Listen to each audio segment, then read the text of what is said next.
आप सब लोग इसके लिए फिर से लेकर आएगा काफी अच्छी वैकेंसी।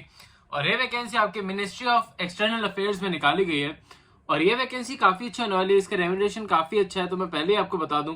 साथ ही साथ इस वैकेंसी के लिए आपका कोई भी एप्लीकेशन फीस पे नहीं हो रही है, तो आप इस वैकेंसी को बिल्कुल फ्री में पे आप अप्लाई कर सकते हैं अगर आप इसके क्राइटेरिया को फुलफिल कर रहे हैं तो वीडियो को लास्ट तक जो देखिएगा। मैं इसमें पूरी डिटेल में बताऊंगा कि आप इस वैकेंसी को अप्लाई कैसे कर सकते हैं, क्या क्या क्राइटेरिया होने वाला है। और जो भी कैंडिडेट इसकी वैकेंसी को या फिर इसकी एलिजिबिलिटी को फुलफिल नहीं भी कर रहे हैं तो भी वो इस वैकेंसी को जरूर देखिएगा, सो दैट इन फ्यूचर में अगर आप इसके एलिजिबिलिटी को फुलफिल करते हैं तो आप इसे जब भी ये वैकेंसी फिर दोबारा निकलेगी आप इसे अच्छे से अप्लाई कर पाए। तो ऐसे ही गोल्स आप सेट कर सकते हैं और अपने वैकेंसीज को और भी अच्छे से अप्लाई कर सकते हैं। तो आगे बढ़ने से पहले हेलो वेलकम और स्वागत है आप सबका मेरी एक नई वीडियो में, जिसमें मैं लेकर आऊँ काफी अच्छी वैकेंसी। और ये vacancy ministry of external affairs में निकाली गई है। मैं फिर से रिमाइंड कर दूं आप सबको। चले बढ़ते हैं विदाउट वेस्टिंग एनी टाइम इस वैकेंसी की तरफ। तो जैसा कि आप देख सकते हैं यहाँ पे कंसल्टेंट की वैकेंसी निकाली गई है इन सीपीवी डिवीजन में। तो इनके सीपीवी डिवीजन में आपके कंसल्टेंट की वैकेंसी निकाली गई है। आपका nature of duty of work के बारे में बात कर लेते हैं। तो ये आपका कंट्रीब्यूशन होगा इन नेगोशिएशन और एक्सटर्नल ट्रीटीज में। तो ये तो होगा आपका इसमें, और साथ ही साथ कोऑर्डिनेशन करनी होगी आपको लॉ इन्फोर्समेंट एजेंसीज से और जो भी कोर्ट केसेस होते हैं वो पेंडिंग कोर्ट केसेस वो आपको देखने होंगे।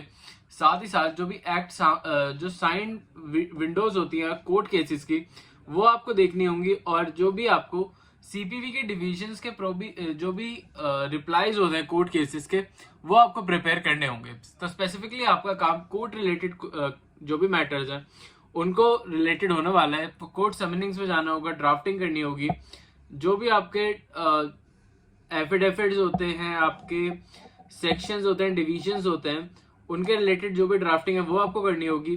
कोऑर्डिनेट करना होगा, मेंटेन करना होगा कॉन्टैक्ट विद सेंट्रल गवर्नमेंट। तो ये आपका जो भी प्रोसीजर है वो होने वाला है। आपका जो भी वर्क प्रोफाइल है ये आपका नेचर ऑफ ड्यूटी होने वाली है।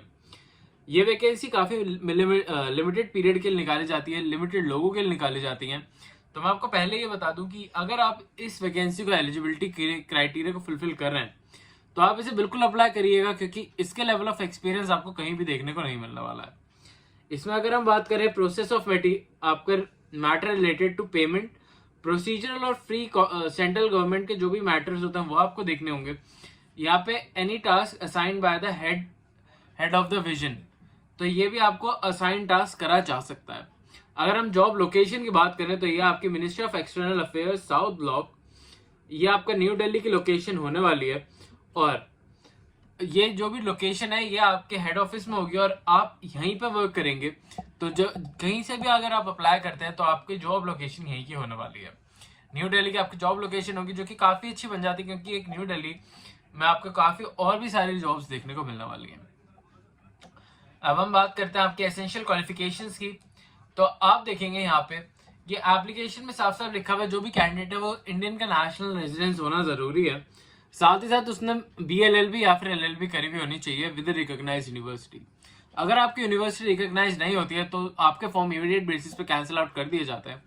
तो इन छोटी छोटी बातों का ध्यान जरूर रखिएगा। कोई भी आप जब भी यूनिवर्सिटी के लिए जा रहे हैं, LLM कर रहे हैं या फिर आपका कोई भी फ्रेंड या फैमिली कर रहा है, तो उसको भी ये सजेस्ट जरूर करिएगा कि वो अपने यूनिवर्सिटी जरूर चेकआउट कर ले कि वो रिकॉग्नाइज है या नहीं, क्योंकि अगर रिकॉग्नाइज नहीं होती है तो आपका फॉर्म इमीडिएट बेसिस पे कैंसिल आउट कर दिया जाता है। अब आगे बढ़ते हैं, बट उससे पहले एक इंपॉर्टेंट डिटेल कि अगर अभी तक आपने हमारा चैनल सब्सक्राइब नहीं करा तो अभी जाओ इस चैनल को सब्सक्राइब कर लो। साथ ही साथ बेल आइकन जरूर प्रेस आउट कर लेना, सो दैट आप अपडेटेड वीडियोस को टाइमली बेसिस पर देख पाओ और ऐसी वीडियोस को मिस आउट ना कर दो, क्योंकि ये वीडियोस आपके लिए काफी ज्यादा इंपॉर्टेंट हो सकती है आपकी फ्यूचर ग्रोथ और आपके कैरियर डेवलपमेंट के लिए। साथ ही साथ इस वीडियो को भी लाइक कर देना, आपके एक लाइक से हमें काफी ज्यादा मोटिवेशन मिलती है। अगर आप इसके क्राइटेरिया को फुलफिल नहीं भी कर रहे हो तो भी इसको लाइक जरूर कर देना, सो दैट हम आपके लिए और भी अच्छी अच्छी वीडियोस लेकर आते रहें। और काफी और भी सारी वीडियोस और भी आने वाली हैं इन फ्यूचर, तो उनको भी मिस आउट ना करने के लिए अभी चैनल को सब्सक्राइब जरूर कर लेना। आपके एक लाइक में बस 5 सेकंड लगते हैं, तो अभी जाओ लाइक भी कर दो।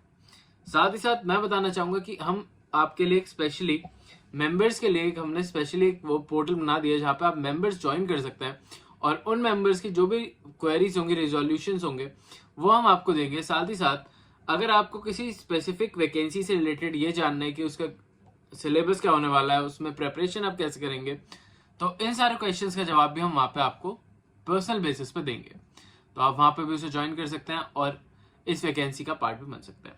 चलिए बढ़ते हैं और इस वैकेंसी के लिए सारी इन्फॉर्मेशन ध्यान से देख लेते हैं।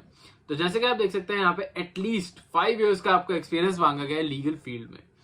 तो ये कुछ ही लोग इसे अप्लाई कर पाएंगे जिनके पास 5 इयर्स का एक्सपीरियंस है, पर ये जो ध्यान रखिएगा कि ये वैकेंसी हर साल निकाली जाती है, तो अगर आप इसकी क्राइटेरिया को आज फुलफिल नहीं कर रहे हैं तो आप इन फ्यूचर कर सकते हैं। तो इस वीडियो को ध्यान से जरूर देखिएगा। अगर हम एप्लीकेशन की बात करें तो अगर आपकी एज 35 ईयर्स से कम है तो आप इस वैकेंसी को बिल्कुल अच्छे से अप्लाई कर पाओगे। जो भी आपको लीगल बैकग्राउंड से होना आपका जरूरी है, साथ ही साथ अगर आपने इंडियन गवर्नमेंट के साथ कोई भी ऐसा काम करा हुआ है पहले, तो आपकी एज 35 या 63 ईयर्स की रखी गई, मतलब एक्स सर्विसमैन कैंडिडेट के लिए है ये। साथ ही साथ इसमें आपको और कोई भी एक्स्ट्रा चीजें नहीं मांगी गई। जो भी एक्सपीरियंस है, अगर आपके लीगल बैकग्राउंड है, आपके 5 इयर्स का एक्सपीरियंस है, तो आप इसमें अच्छे से अप्लाई कर पाओगे।